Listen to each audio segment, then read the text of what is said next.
The BJP today launched a scathing attack on the Congress with a video series which alleges rampant corruption under the UPA government. Italy की अदालत ने माना है कि इस deal के लिए भारत से लेकर इटली तक खूब भ्रष्टाचार हुआ है। कांग्रेस का घोटाला ही अकेले लाखों करोड़ों का है। बोफोर्स घोटाला किसने किया? यूपीए ने किया। 2G स्पेक्ट्रम किसने किया? यूपीए ने।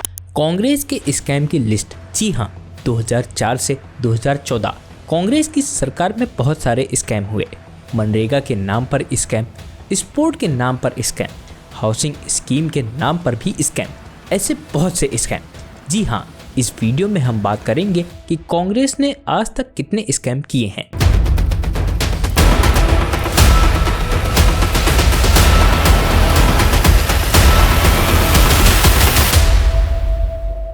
दोस्तों, कांग्रेस के स्कैम पर यह दूसरी वीडियो है।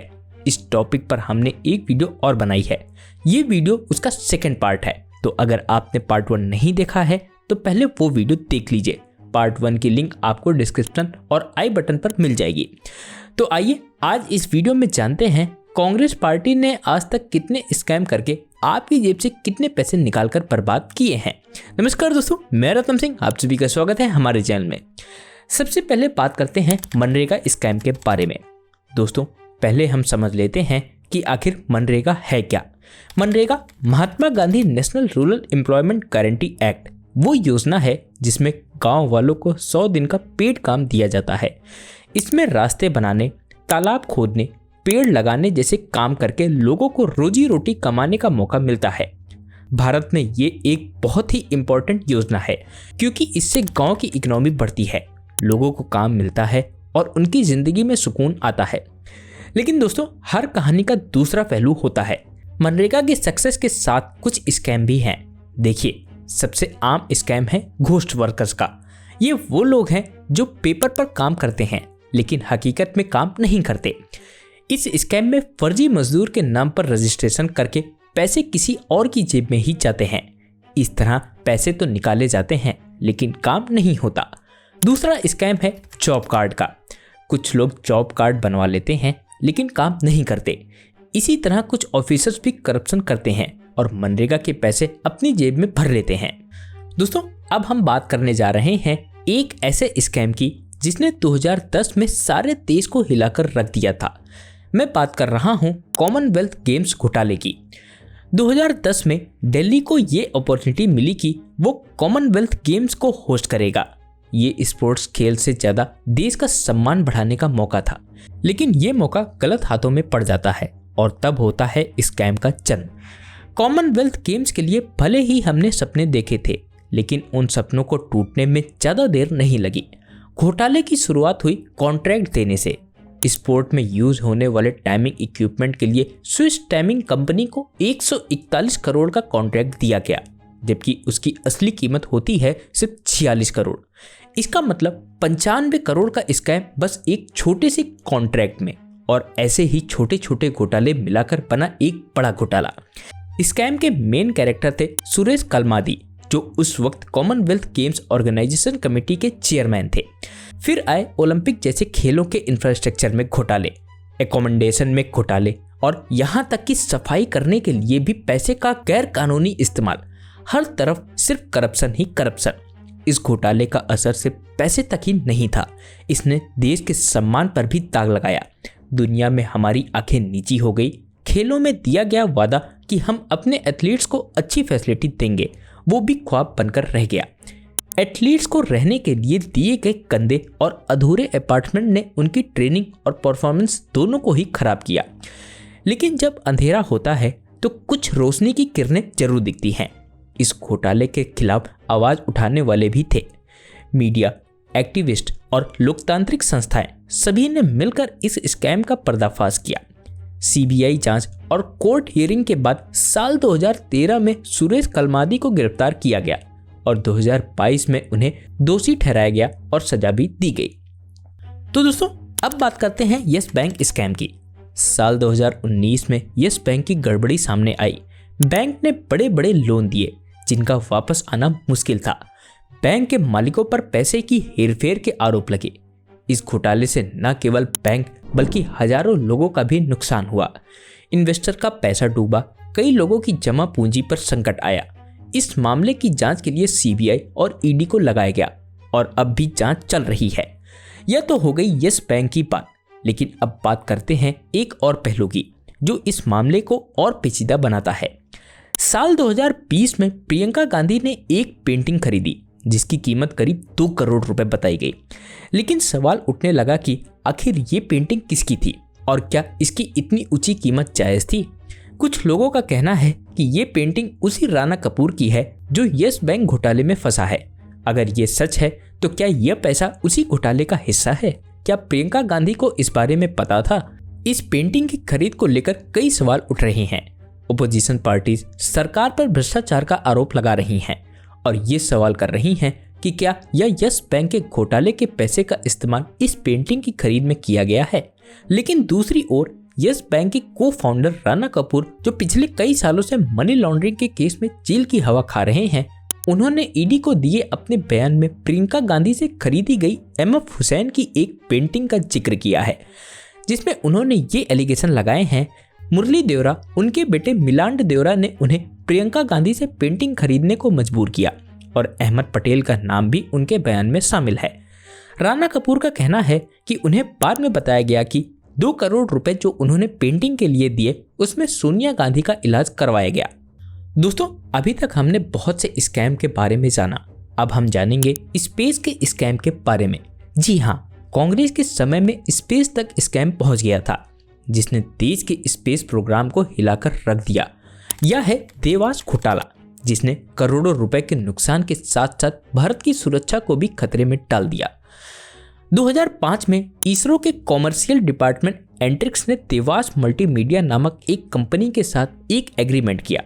इस एग्रीमेंट के तहत एंट्रिक्स देवास को 2 उपग्रहों CSAT-6 और CSAT-6A पर 90% ट्रांसपॉन्डर स्पेस का 12 साल का लीज देने वाला था। ये ट्रांसपॉन्डर मूल रूप से कम्युनिकेशन और डाटा ट्रांसमिशन के लिए इस्तेमाल किए जाते हैं, लेकिन इस मामले में देवास का असली मकसद कुछ और ही था। शुरू से ही इस समझौते को लेकर कई सवाल उठ रहे थे। पहली बात, देवास एक नई कंपनी थी जिसका अंतरिक्ष क्षेत्र में कोई एक्सपीरियंस नहीं था। दूसरी बात, समझौते की शर्त बहुत सिंपल थी। तीसरी बात, एग्रीमेंट्स में सिक्योरिटी कंसर्न भी थी। एस बैंड स्पेक्ट्रम जिसका इस्तेमाल देवास करने वाला था वो असल में भारत की सुरक्षा सेवाओं के लिए रिजर्व्ड है। इसे देवास को देना नेशनल सिक्योरिटी के लिए खतरा बन सकता था। 2011 में इन सभी चिंताओं के चलते सरकार ने देवास के साथ हुए समझौते को रद्द कर दिया। इसके बाद देवास ने इंटरनेशनल आर्बिट्रेशन कोर्ट में मामला दायर किया और एंट्रिक्स से हर जाने के रूप में करोड़ों डॉलर की मांग की। लेकिन जांच में पता चला कि देवास की एस्टेब्लिशमेंट ही धोखाधड़ी से की गई थी। कंपनी के शुरुआती निवेशकों में कुछ ऐसे लोग भी शामिल थे जो इसरो के पूर्व अधिकारी थे।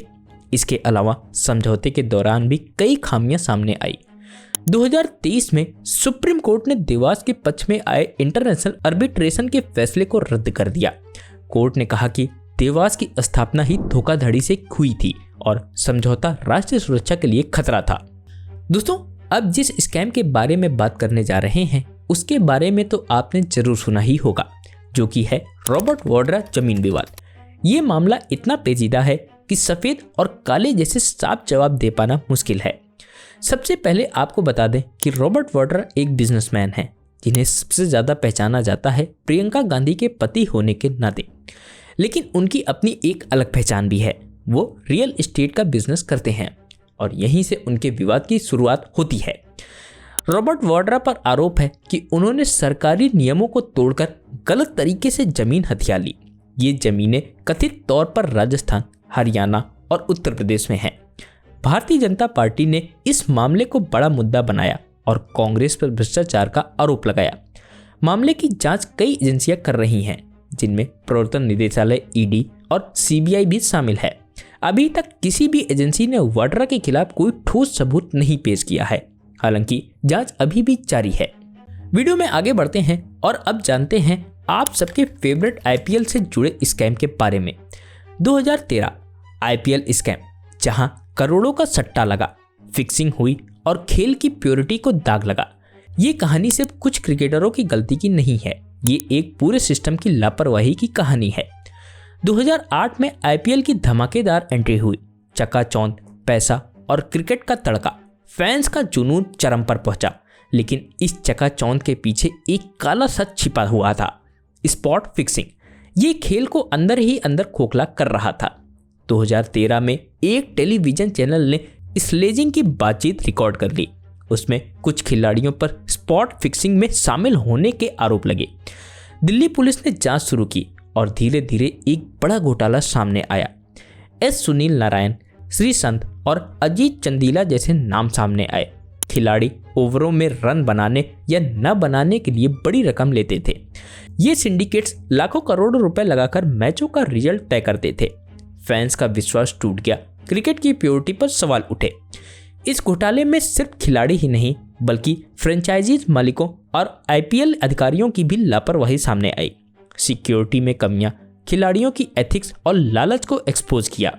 बीसीसीआई ने कड़े कदम उठाए, खिलाड़ियों पर लंबे बैन लगाए गए, एंटी करप्शन पॉलिसी को मजबूत किया गया। लेकिन क्या ये काफी था? और क्या अभी भी स्कैम हो रहा है या नहीं, ये बड़ा सवाल है।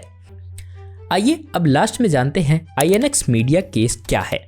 साल 2007 में आईएनएक्स मीडिया नाम का एक चैनल शुरू हुआ था। उसके कुछ ही महीने बाद ये आरोप लगा कि चैनल के लिए विदेशी फंडिंग आई थी, और वो भी बिना किसी नियम कानून के। अब ये फंडिंग आई कहाँ से, कैसे आई और क्या ये नियमों के खिलाफ थी, यही सवाल सबके जहन में घूमने लगा। आईएनएक्स मीडिया के पीछे दो बड़े नाम जुड़े हुए थे, पीटर मुखर्जी और उनकी पत्नी शशि थरूर। दोनों ही मीडिया जगत में जाने माने चेहरे थे और इस मामले ने उन्हें काफी विवादों में घेर दिया। आईएनएक्स मीडिया पर विदेशी फंडिंग के आरोपों के बाद सीबीआई ने जांच शुरू कर दी। जांच में ये बात सामने आई कि चैनल को कथित तौर पर जिप्सी कंपनी से 30 करोड़ रुपए का फंड मिला था, जो कि एक विदेशी कंपनी थी। ये भी आरोप लगा कि इस फंडिंग का इस्तेमाल नियमों के विरुद्ध हुआ था। सीबीआई का आरोप था कि जिप्सी कंपनी की तरफ से आया पैसा असल में कांग्रेस पार्टी का था, जिसे पीटर मुखर्जी और शशि थरूर ने चैनल चलाने के लिए इस्तेमाल किया था। आईएनएक्स मीडिया केस कई सालों तक अदालतों में चला। आखिरकार 2017 में ट्रायल कोर्ट ने मुखर्जी थरूर दंपति और अन्य आरोपियों को बरी कर दिया। कोर्ट ने कहा कि सीबीआई पर्याप्त सबूत पेश करने में नाकाम रही है। तो दोस्तों, आपको यह वीडियो कैसा लगा हमें कमेंट करके जरूर बताइएगा, और इसी तरीके की और भी वीडियोस को देखने के लिए हमारे चैनल को सब्सक्राइब करना ना भूलिएगा। तो दोस्तों, मैं रतन सिंह मिलता हूं आपसे किसी नए वीडियो में किसी नए टॉपिक के साथ। तब तक के लिए जय हिंद, जय भारत।